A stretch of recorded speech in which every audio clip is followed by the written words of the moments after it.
Welcome gamers to this first episode of Fortress Friday, which is where we're going to be talking all things Dwarf Fortress, but in a very compressed sort of format. So I don't want these to be very long videos at all. Probably I'm going to be aiming for sort of like 5 to 15, 20 minutes, somewhere in amongst that sort of area. Hopefully not much longer than that, unless it's something fairly complex. The idea of this series will be to present, I guess, things within Dwarf Fortress that will give you tips on how to sort of approach the game, maybe, or how to overcome certain little foibles that the game actually does have. Like there's certain things you can do which will make your fortresses a lot safer. So we'll be going through those sorts of things. I tend to like playing in fairly aggressive biomes, and so I'll just go through how to sort of protect forts as well in this particular series. Mainly just going to be tips and tricks. That's really what we're going to be sort of talking about in this series. The first big tip, if you do actually have Dwarf Fortress, this is going to be only for the Steam version, by the way, is to install DFHack. Make sure, if you have the Steam version, doesn't matter whether you're a beginning player or intermediate, expert, whatever it is, DFHack is your best friend. It really does improve the game out of sight. It simplifies a lot of the things that become like jobbing, like things that are just a bit of a pain in the bum. It will automate things for you, and you can turn on or off different aspects of it as much as you like. Now, installing DFHack is really simple. All you have to do is go to the Steam page, just do a search for DFHack. You'll then be taken to the DFHack Dwarf Fortress modding engine page, and just scroll down. There'll be it's a free module. Really, it's not even a mod. It's an application that sits inside the Dwarf Fortress area of your Steam library, and so it installs in with Dwarf Fortress. It doesn't destroy any files or anything like that. It just sits in there, a bit like a lamprey, or like a parasite. A symbiotic parasite. It's like a symbiotic parasite that sits in with the Dwarf Fortress folder and just cleans it as it goes. It's very lamprey's probably the closest type thing. That's a little fish, a little sucker fish that sort of sits on the outside of sharks, I think, and sort of cleans them as they go. There's a cleaner wrasse is another sort of fish that does that. Anyway, this is why my videos end up being a lot longer than just the 5-minute plan that I actually have for them. I go off on these stupid tangents. Anyway, if you like stupid tangents, please like and subscribe. This will be a regular series, as I say. So let's get into it. So just install it. You don't have to do anything else, but you have to have a bit of a read, just sort of see what you have to do in through here if there is anything. It's very cool what they've actually, what the group of, these are not the Dwarf Fortress developers. These are a group of enthusiasts that have worked on these for years and years. Incredible group of guys actually and girls, with what they're actually doing for the actual game itself, and really for us as the community. I can't thank them enough for what they've actually done over the years, and what they've done with this Steam version. Mind-blowingly good in a very short period of time. So anyway, this is going to be, so definitely download DFHack. If it all installs properly, you just start Dwarf Fortress up as normal, and it will then just sit in the top corner. So you'll sort of see it back up through here. When you hover over it, you'll then sort of see you've got all sorts of different types of things that you can do.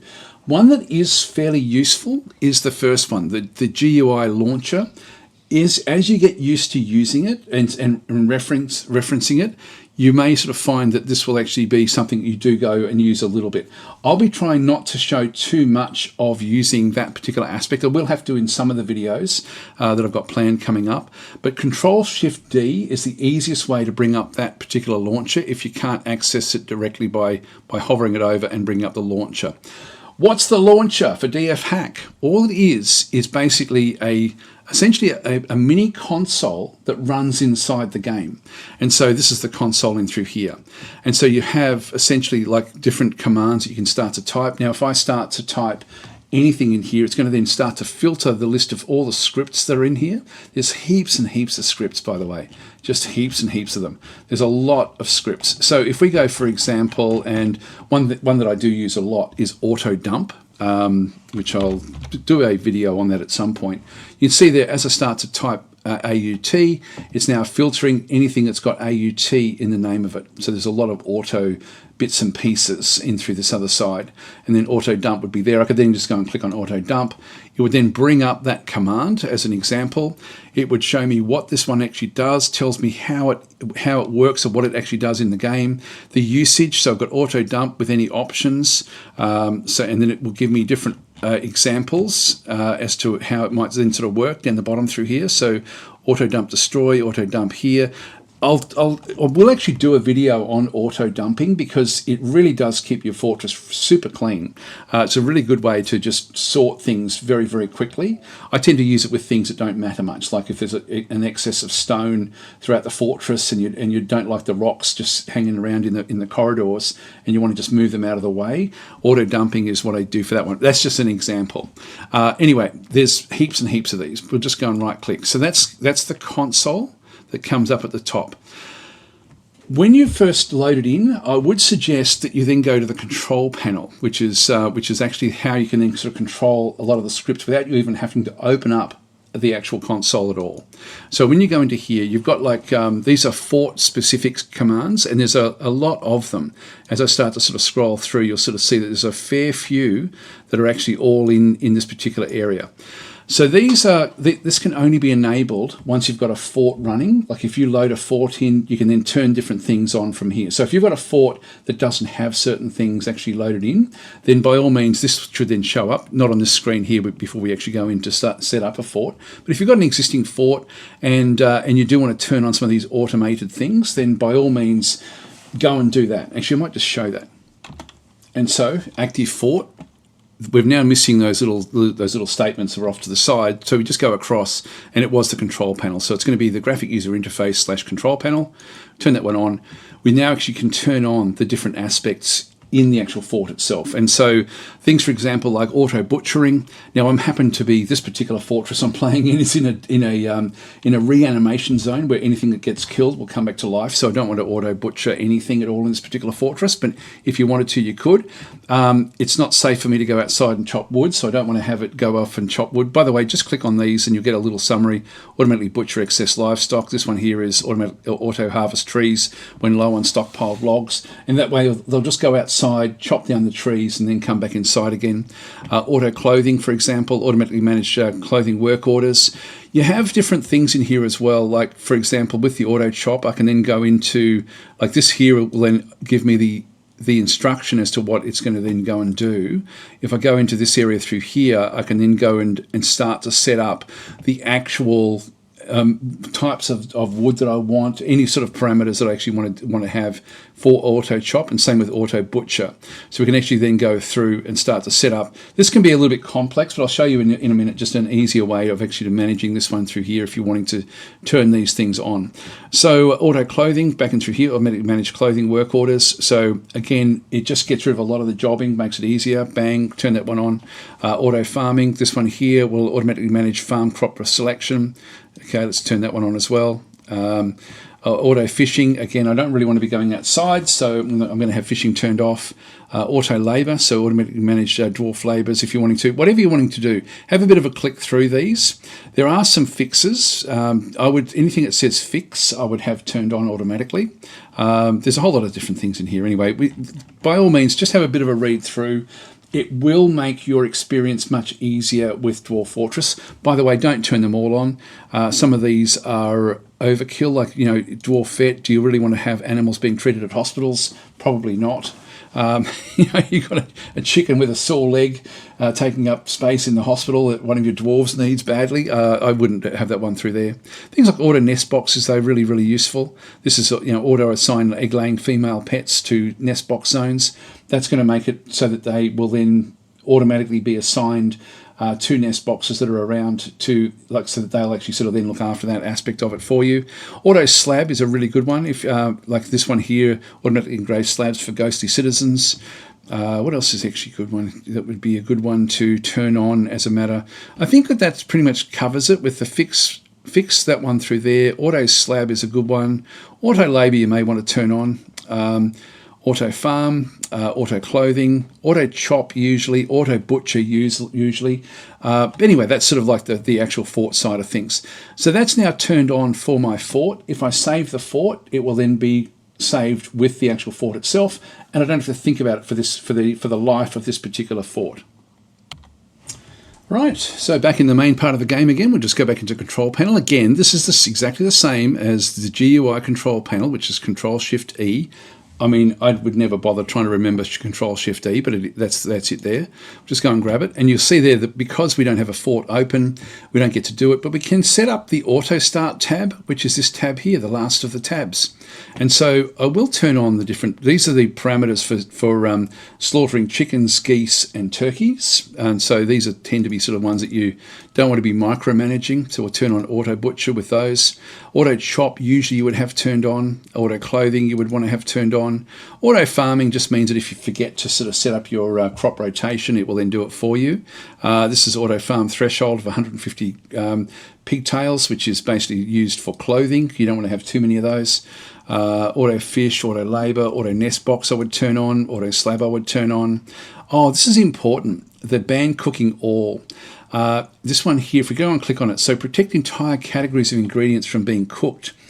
It doesn't mean banning all cooking. What it does, and this is something you really should have on with all of your forts, is to have the ban cooking commands already sort of running at right from the very, very start.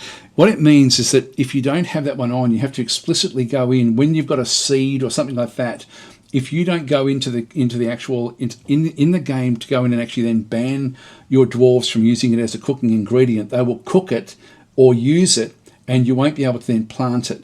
And so you don't want to be doing that one. So you do want to ban all cooking and then come back in afterwards and just release certain areas if you need to. But generally, you don't do that. So you do want to be banning that one. Makes life a lot easier to have one little button that you click on over here than doing it for every single time that you end up with a new seed that you then have to go back in and remember to actually ban your dwarves from using it in their cooking. Okay, dwarven vet, immigration. I don't think this, I might fix this blood. This one here removes unusable liquids from caravan manifest. So sometimes they'll bring barrels of blood or goo or poisons. Actually, I think poisons are actually okay, but you can't really use the blood or anything, so it's got no value. So stop them from bringing it. Just turn that one on. I think that's pretty much it as far as the important ones. Yeah, that would be pretty much it for the important ones there. That's the auto start. You've then got like different categories, like you've got maintenance areas, so auto milk creatures, auto shear creatures, clean owned. And again, just click on them. Encourage dwarves to drop data clothing and grab new ones. So you can sort of just make sure that they end up always wearing new clothes. Probably not something you want to be having on all the time. Combine partial stacks of stockpiles into full stacks.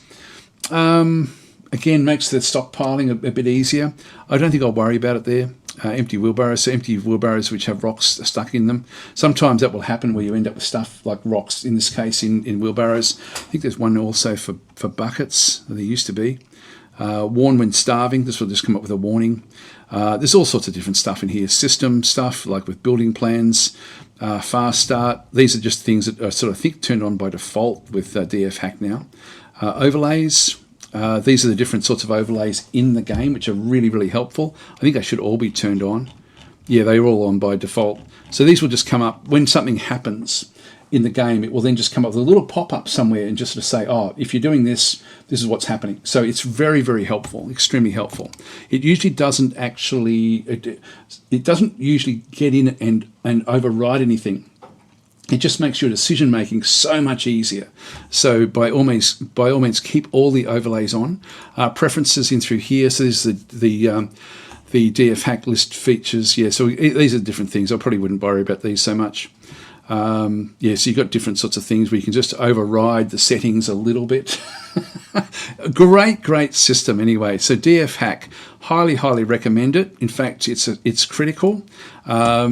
Yeah, it's simple, as you saw there. We just set up for all future forts in one go. I don't have to open this again if I don't want to.